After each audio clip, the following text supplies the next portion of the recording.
আমাদের স্থানীয় পরিস্থিতি কিন্তু দিন দিন অনেকটাই প্রকট হচ্ছে এবং প্রতিদিনই কিন্তু নতুন নতুন রোগী আসলে হাসপাতালে ভর্তি হচ্ছেন এবং মৃতের সংখ্যা যদি বলি গত 24 ঘন্টায় কিন্তু আরও 4 শিশু মৃত্যু হয়েছে আমরা যেমনটি খবর পেয়েছি এবং এই নিয়ে কিন্তু বিভাগে মৃতের সংখ্যা বেড়ে দাঁড়িয়েছে 51 জনে।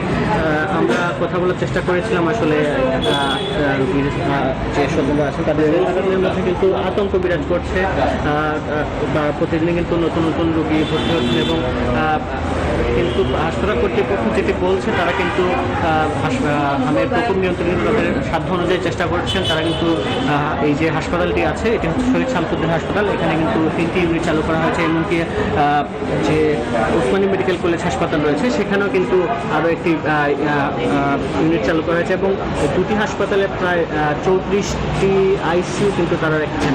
আমি যদি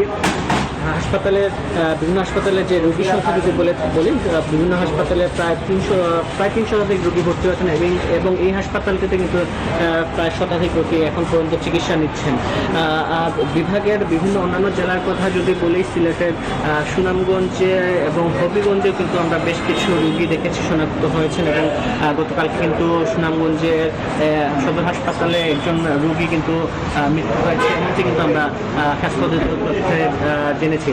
স্বাস্থ্য অধিদপ্তর যেটি বলছে তারা কিন্তু তাদের স্বাস্থ্য অনুযায়ী চেষ্টা করছে এবং তারা টিকাদান কর্মসূচি কিন্তু ইতিমধ্যে শেষ হয়েছে এবং তাদের কিন্তু এখন শতভাগ টিকা দেওয়া হয়েছে। সব মিলিয়ে এই ছিল আমার কাছে সিলেট থেকে সর্বশেষ খবর।